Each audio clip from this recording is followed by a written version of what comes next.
Eu quero, antes de fazer a leitura do texto bíblico, pensar com você sobre o que é um cântaro. O cântaro, ele era uma peça de barro, um vaso de barro, normalmente com duas alças, em outros lugares é chamado também de ânfora, mas no texto bíblico realmente é chamado, normalmente é traduzido por cântaro. E vem de uma palavra que significa aprofundar. A palavra cântaro vem de uma origem, de uma palavra que significa aprofundar. Por quê? Porque os cântaros eram mergulhados em poços, como o poço de Jacó, que nós vamos ler, com cordas prendendo aquelas duas alças laterais do cântaro, e então aquilo era mergulhado no poço e subia com a água. Aquela peça de barro tinha que ser cozida, tinha que ser preparada adequadamente. Em tempos ainda anteriores, isso era feito com o odre. O odre, ele era feito a partir de animais. Um animal que precisava então ser abatido, a sua pele era cuidadosamente retirada, sem cortes, apenas as patas e a cabeça eram tiradas e a pele era descolada do corpo para essa finalidade específica.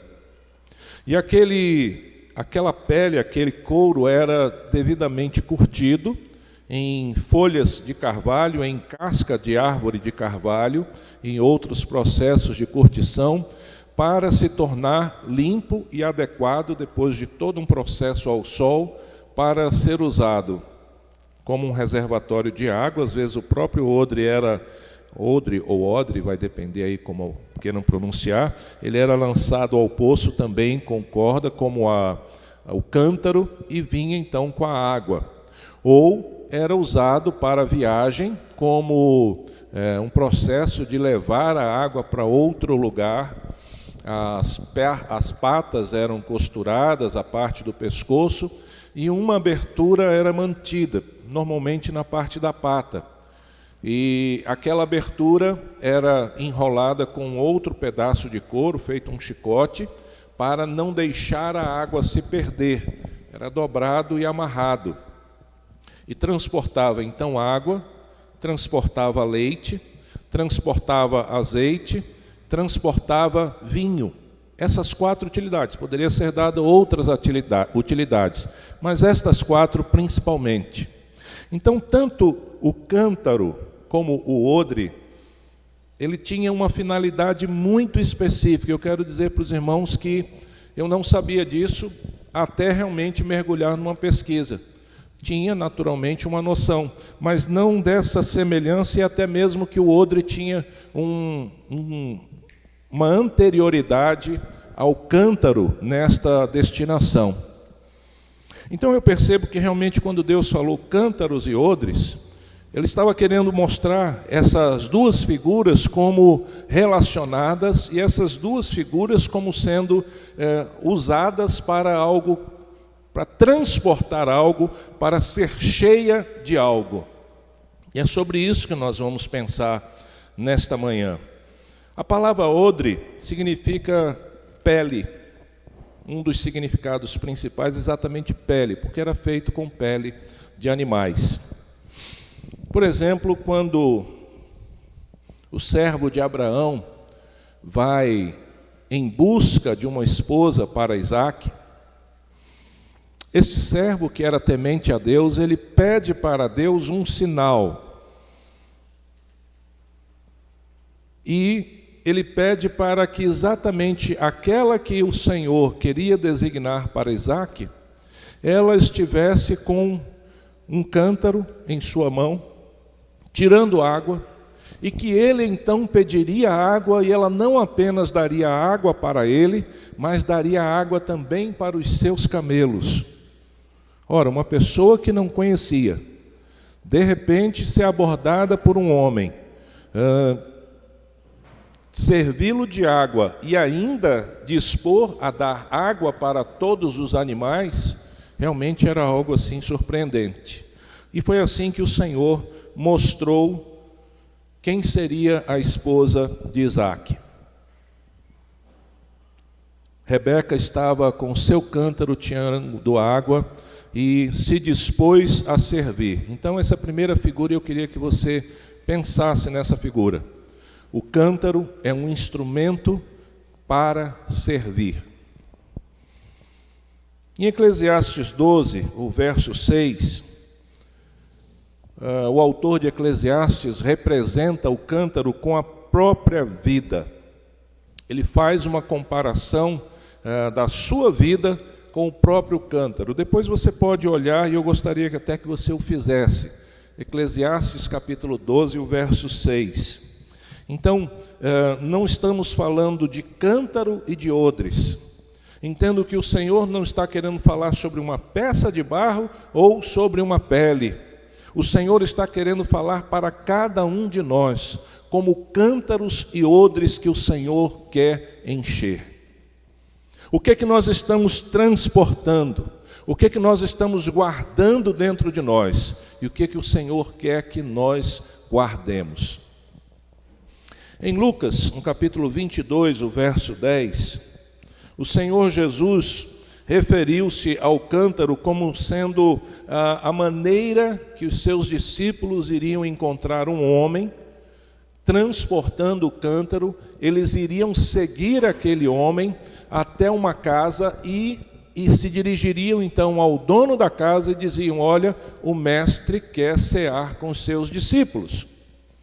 E é impressionante que aquele homem foi exatamente à casa, e aquela casa ela era adequada, ela tinha um cenáculo, ela tinha um lugar adequado, e aquele homem, mesmo sem saber quem era o mestre, dispôs e permitiu que a última ceia que Jesus passou antes da sua crucificação e ressurreição fosse então escolhida. E o referencial que o Senhor Jesus recomendou é que eles deveriam procurar aquele homem com um cântaro. Não só uma mulher com um cântaro, agora um homem com um cântaro, e ele servindo sempre de um referencial. Jó, quando estava ali tomado por aquela terrível enfermidade que atingia duramente a sua pele, o seu corpo tomado de feridas, tomado de coceiras, de tal maneira que ele pegava cacos de telha, pedaços de telha, e usava para se raspar, tal o seu desespero. E no meio dessa situação toda, Jó fala com Deus e ele se compara, em Jó capítulo 32, o verso 19, ele se compara a um odre. Ele diz como se ele sendo o próprio odre, e a sua angústia dentro dele como um mosto, como um vinho fresco que está fermentando. Ele estava cheio de uma angústia que o estava dominando, praticamente a ponto de estourar, como acontece com o odre. Em Lucas, no capítulo 5, e em Marcos, no capítulo 2, nós temos duas narrativas do mesmo momento. O Senhor Jesus está em Cafarnaum e está numa casa. De repente, 4 amigos trazem um paralítico para que Jesus pudesse abençoá-lo, para que Jesus pudesse curá-lo. Era tanta gente que não tinha como entrar, ainda mais com um paralítico. Então eles vão por cima do telhado, destelham a casa e descem aquele paralítico no meio do lugar onde Jesus estava, com cordas.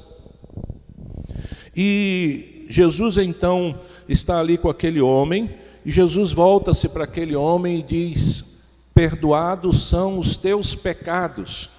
E estavam ali então religiosos, fariseus e outros religiosos da religião de Israel. Eram religiosos, mas não eram necessariamente pessoas com relacionamento com Deus. Nós precisamos perceber que nem sempre um vínculo com a religião significa um vínculo com Deus. Nós precisamos ter Deus acima até mesmo de qualquer religião. Depois eu vou falar um pouco mais sobre isso. E Jesus, então, percebendo que aquelas pessoas reagiram: quem é esse que perdoa pecados? Jesus volta-se para eles e diz: o que é mais fácil? dizer: perdoados são os teus pecados, ou levanta, toma a tua cama e vai para a tua casa. E naturalmente aquelas pessoas devem ter pensado: é mais fácil falar, perdoados são os teus pecados. Jesus então diz, para que vocês possam perceber que o Filho do Homem, e esse é um dos títulos do Filho de Deus, Jesus Cristo, para que vocês possam perceber que o Filho do Homem tem poder também para perdoar pecados, eu digo: levanta, toma a tua cama e vai para a tua casa. E o homem paralítico então levantou-se e foi para a sua casa. Depois os discípulos aproximam-se de Jesus e perguntam sobre aquela situação. E Jesus então faz uma comparação do odre e do vinho. O odre velho, o odre ele tinha um tempo de vida, vamos dizer assim, ele precisava ser colocado com o vinho quando ele ainda estava novo, com pouca curtição, e o vinho então ele passava ali por dentro num processo de fermentação, e o couro novo conseguia elastecer, dilatava, mas não se rompia, normalmente não se rompia. Já quando o odre estava envelhecido, juntamente até com o vinho envelhecido, já tinha tomado todo o seu lugar, ele não conseguia mais suportar uma nova expansão. Então não se podia colocar, por exemplo, num odre velho, num odre que já tinha chegado ao seu limite, não se podia colocar um vinho novo, porque aquele vinho novo ia passar novamente pela fermentação, o mosto ia fermentar e o odre velho ele ia se romper, ele não era capacitado para aquilo. O Senhor Jesus mostra que o vinho novo precisa ser colocado num odre novo. E Jesus está claramente falando da velha aliança e da nova aliança, daquilo que ele estaria inaugurando através da sua morte e da sua ressurreição e se confirmando através da vinda do Espírito Santo de Deus atuando na vida e no coração do crente. Então nós percebemos ao longo de toda a Bíblia que normalmente essa correlação entre o cântaro e o odre é feito com a vida das pessoas e com aquilo que vai dentro do cântaro, dentro do odre e dentro da vida das pessoas. Eu quero ler com vocês o texto de João capítulo 4, do verso 4 ao verso 29. É um texto longo, mas é um texto muito conhecido. Eu quero que você acompanhe a leitura. Diz assim, olha: quando o Senhor ficou sabendo disso, saiu da Judeia e voltou uma vez mais a Galileia. Era-lhe necessário passar por Samaria. Uma pausazinha. Essa expressão, era-lhe necessário passar por Samaria, os estudiosos não conseguem compreender geograficamente por que era necessário passar por Samaria. Porque Jesus teve que fazer uma mudança de caminho. Para onde ele estava indo, mesmo ele sentindo a rejeição dos fariseus em outro lugar, ele teria melhores caminhos, mais rápidos. Então os estudiosos entendem que era-lhe necessário passar por Samaria para atender aquela mulher à beira do poço e todos os outros que depois foram impactados pela mensagem de Jesus e daquela mulher. Vamos então voltar à leitura no verso 5. Assim chegou Jesus a uma cidade de Samaria chamada Sicar, perto das terras que Jacó dera a seu filho José. Havia ali o poço de Jacó. Jesus, cansado da viagem, sentou-se à beira do poço. Isso se deu por volta do meio-dia. Nisso veio uma mulher samaritana tirar água. Disse-lhe Jesus: dê-me um pouco de água. Os seus discípulos tinham ido à cidade comprar comida. A mulher samaritana lhe perguntou: como o Senhor, sendo judeu, pede a mim, uma samaritana, água para beber? Pois os judeus não se dão bem com os samaritanos. Jesus lhe respondeu: se você conhecesse o dom de Deus e quem lhe está pedindo água, você lhe teria pedido e lhe teria dado água viva. Mais uma pausa. Água viva, no conceito daquela época, era aquela água fresquinha que vinha lá do profundo do poço. Aquela água que se buscava com uma corda bem profunda, aquela água mais tomada ali de frescor. Aquela era considerada água viva. Mas não é dessa água que Jesus está falando. Disse a mulher: o Senhor não tem com que tirar a água, e o poço é fundo. Onde pode conseguir essa água viva? Acaso o Senhor é maior do que o nosso pai Jacó, que nos deu o poço do qual ele mesmo bebeu, bem como seus filhos e seu gado? Jesus respondeu: quem beber desta água terá sede outra vez. Mas quem beber da água que eu lhe der, nunca mais terá sede. Pelo contrário, a água que eu lhe der se tornará nele uma fonte de água a jorrar para a vida eterna. A mulher lhe disse: Senhor, dê-me dessa água, para que eu não mais tenha sede, nem precise voltar aqui para tirar água. Ele lhe disse: vá, chame o seu marido e volte. Não tenho marido, respondeu ela. Disse-lhe Jesus: você falou corretamente dizendo, não tem marido. O fato é que você já teve 5 maridos, e o homem com que agora vive não é seu marido. O que você acabou de dizer é verdade. Disse a mulher: Senhor, vejo que é profeta. Nossos antepassados, ela continuou, adoraram neste monte, mas vocês, judeus, dizem que Jerusalém é o lugar onde se deve adorar. Jesus declarou: creia em mim, mulher, está próxima a hora em que vocês não adorarão o Pai nem neste monte, nem em Jerusalém. Vocês, samaritanos, adoram o que não conhecem. Nós adoramos o que conhecemos, pois a salvação vem dos judeus.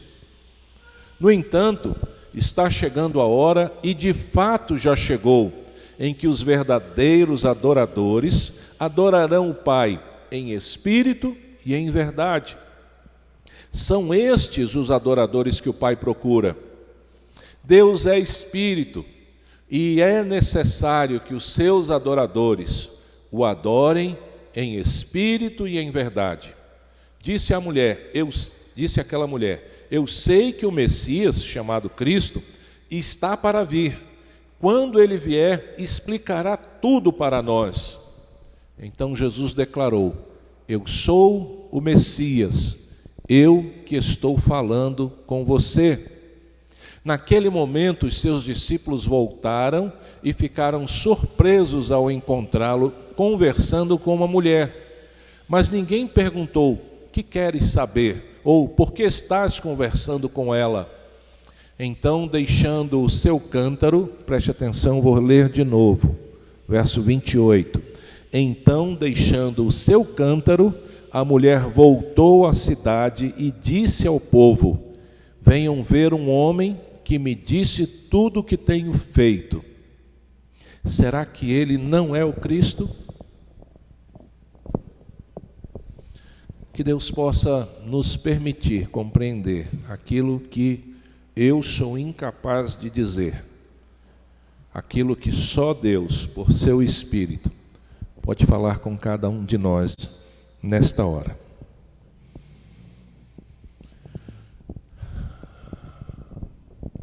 Cântaros e odres são recipientes, e recipientes podem estar vazios ou podem estar cheios. Seres humanos, de certa forma, também são recipientes. Dificilmente nós vamos estar vazios. Nós podemos estar cheios daquilo que não devemos, vivendo vidas vazias, ao passo que o Senhor quer nos encher daquilo que pode fazer toda a diferença. Aquela mulher estava vivendo uma vida vazia. E ela tentava preencher a sua vida de muitas maneiras. As tarefas diárias se tornaram um peso para ela.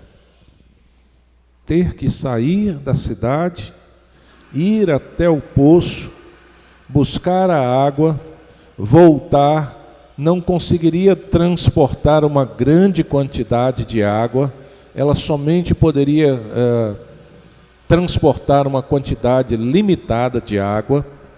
Consequentemente, ela tinha que fazer isso muitas vezes, talvez às vezes até mais de uma vez por dia.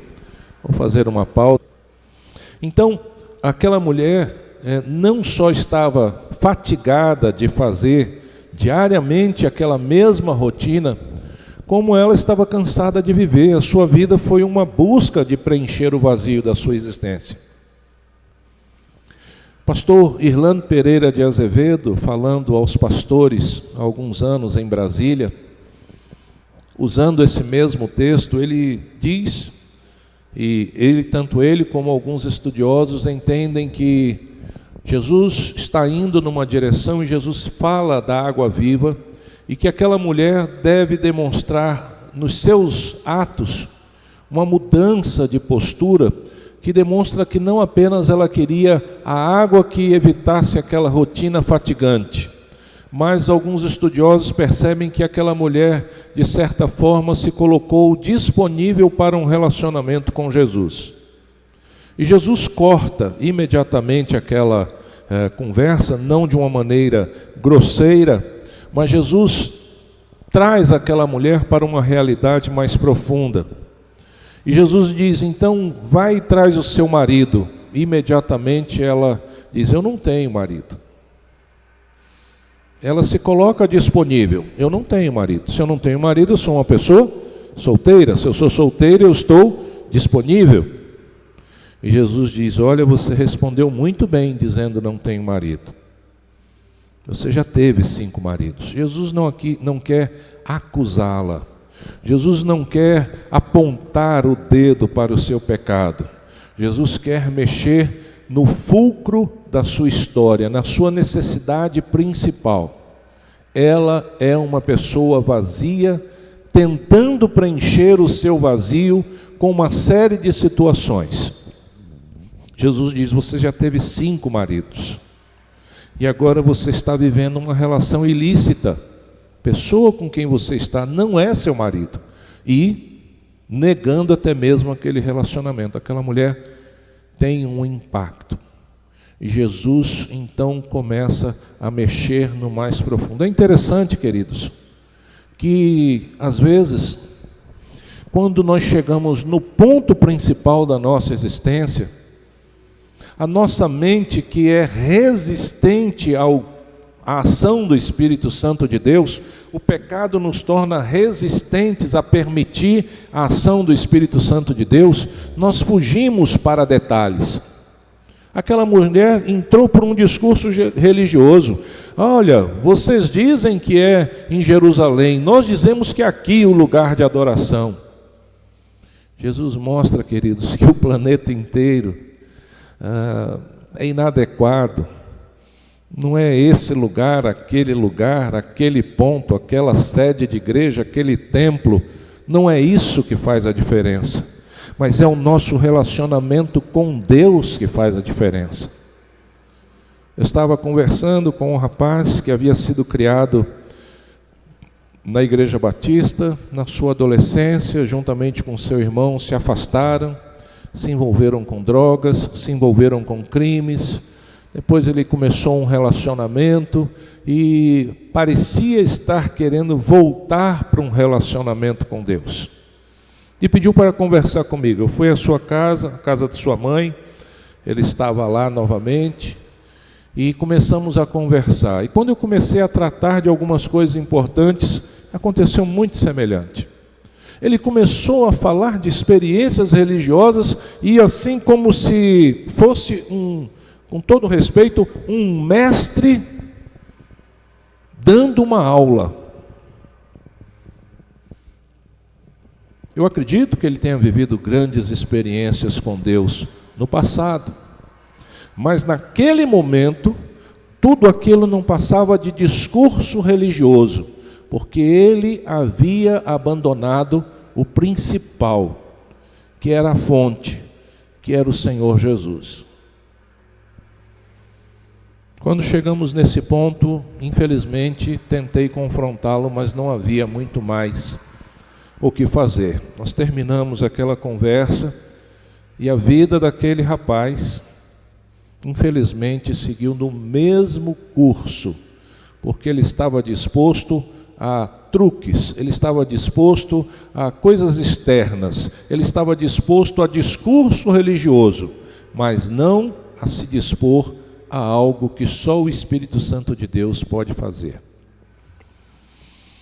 Há pessoas querendo preencher o seu vazio, a sua vida, com uma série de coisas. Há pessoas procurando preencher com relacionamentos. Já tiveram vários relacionamentos. Antigamente havia uma seriedade, era um casamento. Mesmo mulher tendo 5 casamentos, havia uma seriedade, havia um processo. Hoje em dia as pessoas se lançam em relacionamentos, mergulham numa intimidade devida apenas ao que a palavra de Deus chama de casamento. E essas pessoas vão se tornando vazias, porque termina um relacionamento, começa outro, termina um, começa outro, começa a usar as pessoas como instrumento para preencher o seu vazio, e não para um relacionamento verdadeiro. Há pessoas que tentam preencher o vazio com relacionamentos. Há pessoas que tentam preencher o vazio com momentos felizes, e aí gastam fortunas, gastam muito valor, com bebedices, com baladas, com festas a noite inteira, e vão e brincam e se divertem enquanto estão ali sob efeitos de bebidas, ou às vezes até de substâncias psicotrópicas e drogas de um modo geral. No dia seguinte pode até contar vantagens, mas o vazio volta a bater, e a pessoa precisa de doses maiores e doses maiores. E assim também com as drogas. As cracolândias em todo o Brasil, elas não existem à toa. Elas existem porque as pessoas estão tentando preencher o vazio da sua existência. E não é apenas o crack, é uma série de outras drogas. Há pessoas que fazem do dinheiro a sua razão de viver, e investem toda a sua vida em dinheiro, passam por cima de relacionamentos, passam por cima de pessoas, dão golpes, burlam a lei muitas vezes, não quer dizer que todos façam isso, mas muitos fazem isso, e se sentem ainda vazias, porque não conseguem suprir o seu vazio existencial. Agostinho, ele diz que o ser humano só pode preencher o seu vazio com Deus. E só Deus pode suprir aquilo que realmente a nossa alma precisa. Cântaros e odres existem, nasceram para ser cheios, mas não com qualquer coisa. Com coisas que tenham sentido, com coisas que tenham valor, com coisas que tragam real felicidade à vida. Naturalmente eu não estou falando de cântaros e odres, mais uma vez eu digo, estou falando de vidas. Em Mateus capítulo 24, verso 12, quando Jesus começa a falar do tempo do fim, o tempo dos últimos dias, ele diz que devido ao aumento da maldade, o amor de muitos esfriará. Particularmente, eu não penso que Deus está falando para a humanidade de um modo geral nesse momento. Eu creio que a humanidade, de um modo geral, está tendo seu amor esfriado cada vez mais. Mas eu entendo que o Senhor Jesus aqui está falando para o povo que o conhece. E é estranho porque se a gente conhece, se o Senhor é a água viva que salta para a eternidade, como que nós podemos estar nos esfriando no amor, que é uma das coisas que nós devemos nos encher? Porque, infelizmente, queridos, o ser humano precisa nutrir este permanente contato com a fonte que é Jesus. Nós precisamos manter o nosso enchimento constantemente, caso contrário, as circunstâncias da vida, as evaporações naturais das nossas demandas vão nos esvaziando. O Senhor Jesus vai dizer em Lucas capítulo 18, verso 8, também sobre o tempo do fim, ele diz: quando o Filho do Homem vier, porventura achará fé na terra? Nós observamos, amados, no Brasil, teoricamente, nós tivemos um crescimento significativo daqueles que se chamam evangélicos. Então, sem desmerecer outros cristãos, nós entendemos que aqueles que passaram por uma experiência de conversão, mas infelizmente nós percebemos também que muitas vezes há uma adesão e não necessariamente uma conversão. E ainda que haja uma conversão, a fé é como um músculo, ela precisa ser exercitada. Se nós não exercitamos a nossa fé vai ficando flácida, a nossa fé vai ficando menor, ela vai encolhendo. E o Senhor Jesus então pergunta, e eu penso que Ele está falando com o seu povo, porque a fé é algo que pertence àqueles que foram tocados por Jesus. Ele é o autor da fé. Ele diz: o Filho do Homem vai encontrar fé na terra. E aí eu quero que você, meu amado, minha amada, que está ouvindo a palavra, que você se pergunte: será que Jesus está encontrando amor verdadeiro, quente, um amor que se renova, ou será que o Senhor está encontrando um amor esfriando na minha vida a cada dia, esfriando com o meu relacionamento com Deus, esfriando com os valores do reino de Deus, permitindo coisas que não agradam a Deus, que não têm a aprovação de Deus? Eu queria que você perguntasse para você mesmo: será que o Senhor está vendo em mim uma fé que cresce diariamente, que está sendo exercitada no meio dessa loucura que o mundo está vivendo? Eu estou vivendo fé, eu estou praticando a fé, eu estou compartilhando a fé? Ou será que o Senhor Jesus está encontrando em você exatamente aquilo que Ele dizia que talvez não encontrasse? Será que o Filho do Homem vai encontrar fé na terra? Novamente no capítulo 25, nós citamos o capítulo 24 de Mateus, agora o 25, que ainda são as mensagens, os sermões de Jesus sobre o tempo do fim. E o Senhor Jesus conta a parábola das 10 virgens. E diz que as 10 virgens estavam aguardando a chegada do noivo. E aqui é claro, uma alusão óbvia de que está falando que o noivo é Jesus, que vai vir ao encontro da sua igreja, e as virgens são as pessoas que querem ir ao encontro de Jesus, que formam a igreja do Senhor Jesus, que é chamada de a noiva de Jesus. E o Senhor Jesus faz então uma comparação com 10 mulheres, 10 virgens, que estavam aguardando a chegada do noivo. E o Senhor Jesus diz que 5 delas foram imprevidentes. Outra tradução vai dizer que elas foram nécias, elas foram imprudentes. E elas não se preocuparam com o azeite. Ora, a lâmpada, e eu tenho lá em casa, de barro pequenininha, ela precisa do azeite com um paviozinho, ela é feita de barro também, e ela precisa do azeite para poder manter a chama. O noivo, na escuridão da noite, precisaria encontrar as virgens e poderia localizá-las através das lâmpadas, das luzes, mas elas também precisariam, para ir ao encontro do noivo, para não tropeçarem, para não se perderem no caminho.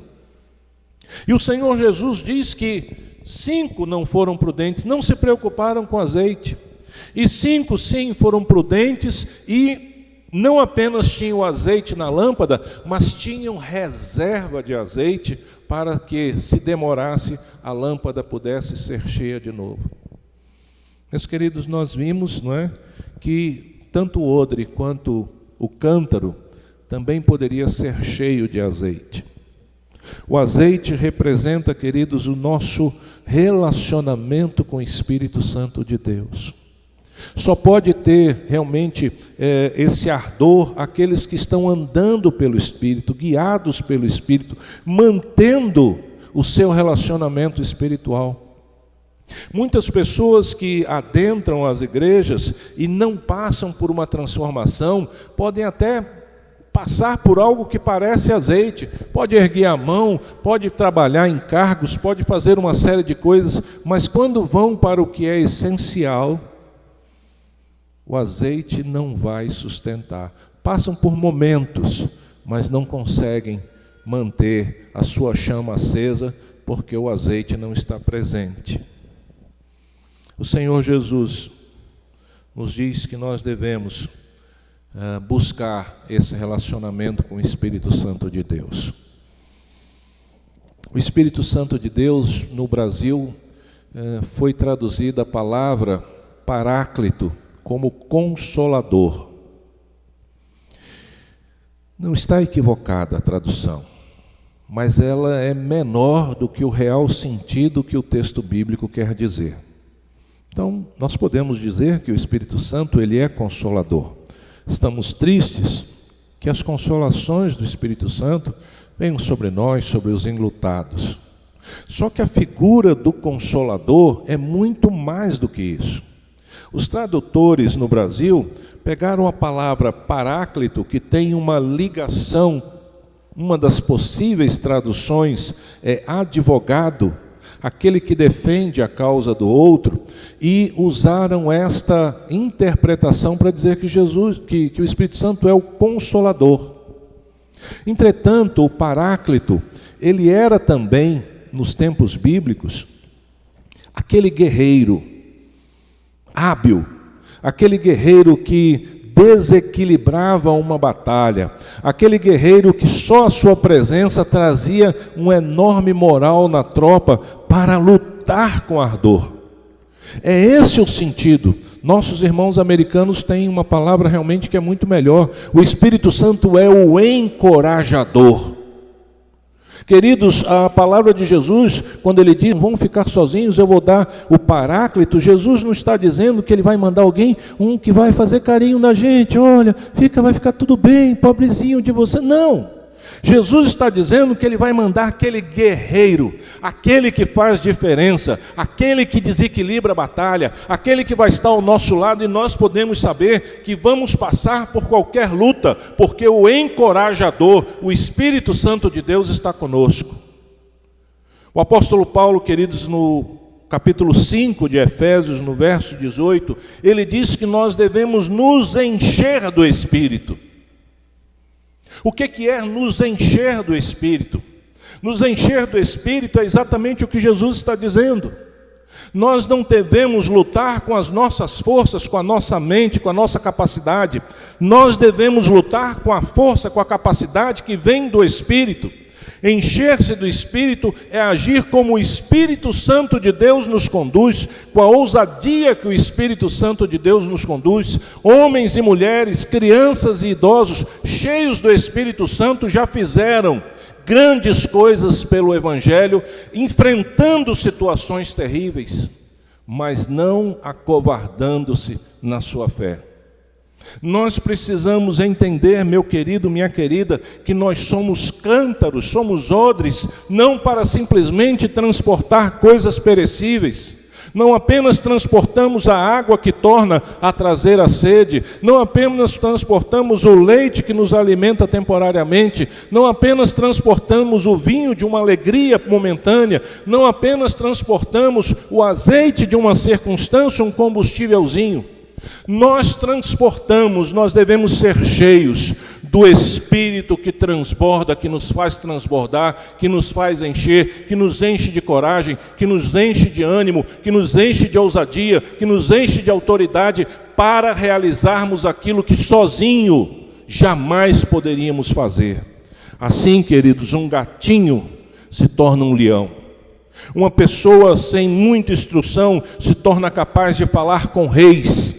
Assim, uma pessoa no seu dia a dia, sem muita expressão, se torna um homem, uma mulher de valor que fala com autoridade, porque fala em nome de Deus.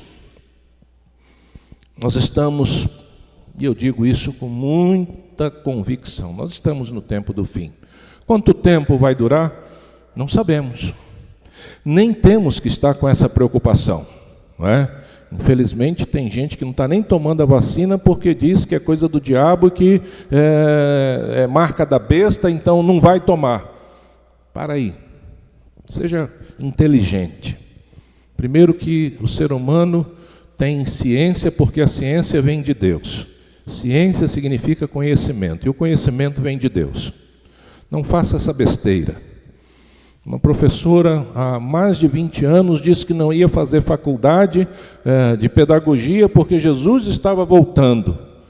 E se não fez a faculdade, deixou de ser um instrumento melhor usado por Deus na ministração das aulas aos seus alunos. Nós precisamos entender que o tempo do fim está aí.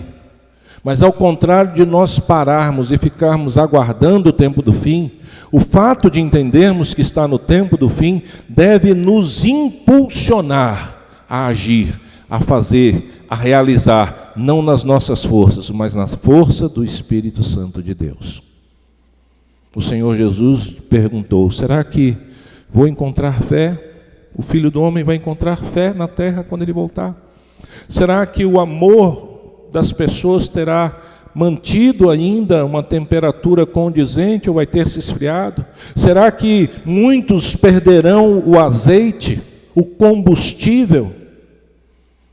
Meu amado, minha amada, se você esperar só em você, se você se encher só de rede social, se você se encher só de conhecimento do mundo, se você se encher só das circunstâncias dessa vida, você vai esfriar o seu amor, sim.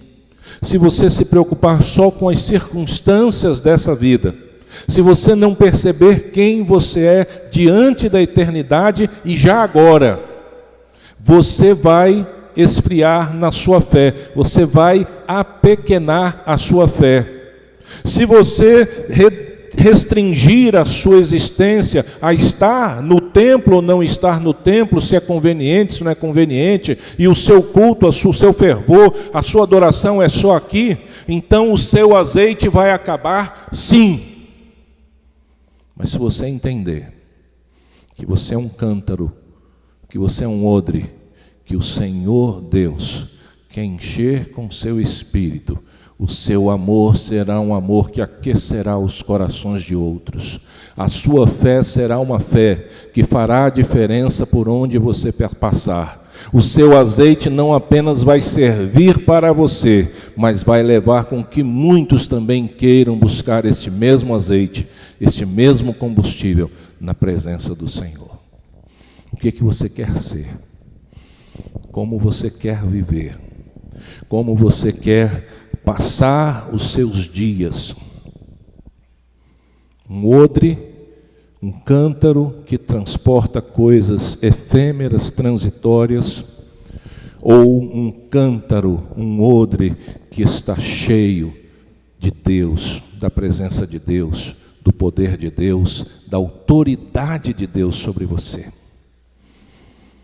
Aquela mulher, ainda sem muita convicção, ela percebeu, e o próprio Senhor Jesus diz: eu sou o Messias.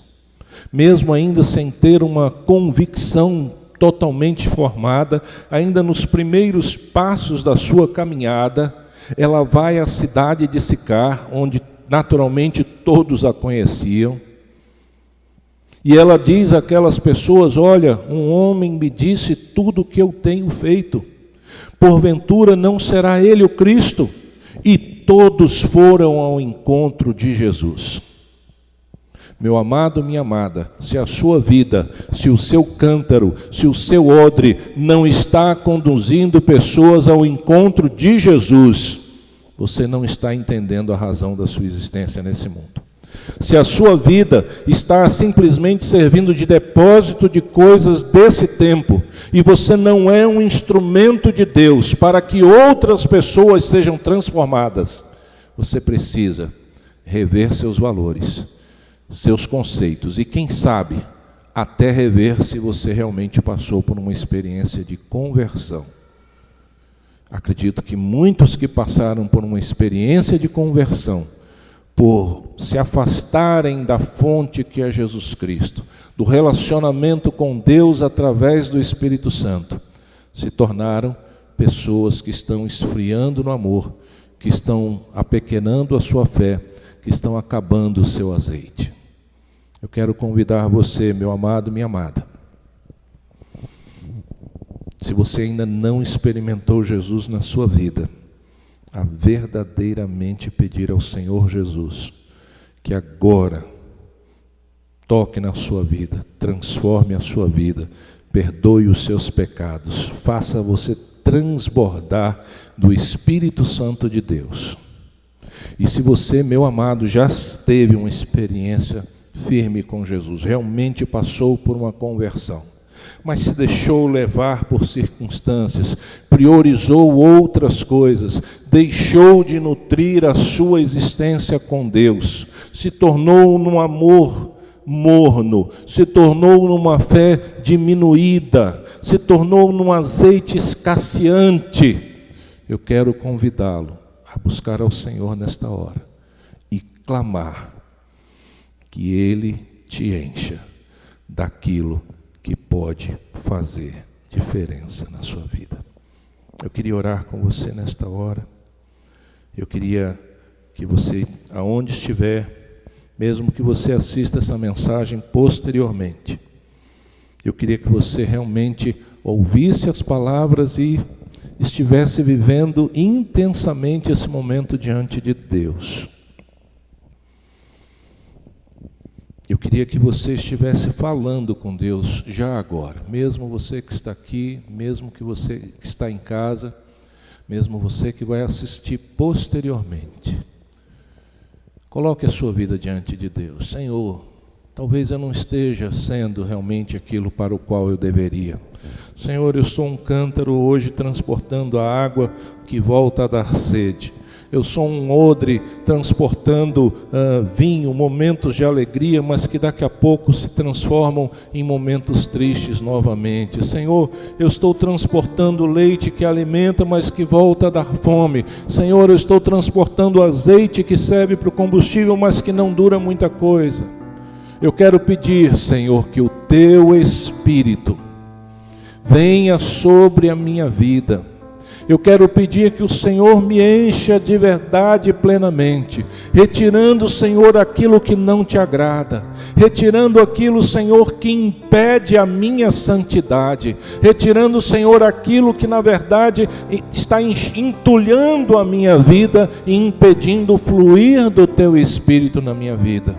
Senhor, eu não quero um relacionamento com o Espírito Santo, onde Ele seja alguém que só fica passando a mão na minha cabeça, me consolando. Eu quero uma visão do Espírito Santo, eu quero um relacionamento com o Espírito Santo de Deus, onde o Espírito Santo de Deus, Ele é o encorajador, Ele é o guerreiro vitorioso do Senhor, que me encoraja a viver com convicção, com um amor aquecido no trono da glória, com uma fé que se renova e transborda sobre a vida de outros, com um azeite que se multiplica, trazendo bênçãos diariamente sobre todos, com uma experiência que nutre a minha vida e nutre a vida de outros.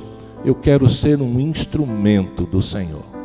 Eu quero ser usado, Senhor, como a vida de Rebeca foi usada para servir outras pessoas. Eu quero, Senhor, levar aquilo que o Senhor quer que eu transporte também para outro. Eu quero que a minha vida, Senhor, ela possa ser um instrumento de bênção, que transborde na vida das pessoas e que, Senhor, como aquela mulher de Samaria, toda uma cidade sejam impactadas, Senhor, através da minha vida, daquilo que o Senhor vai fazer, não por minha causa, mas por causa do Senhor.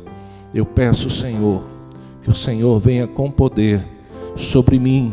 Eu peço que o Senhor venha com poder sobre esta pessoa que está ouvindo a Tua palavra. Eu peço, Senhor, que eu seja um cântaro, um odre transbordante do Espírito Santo de Deus. Em nome do Senhor Jesus. Amém.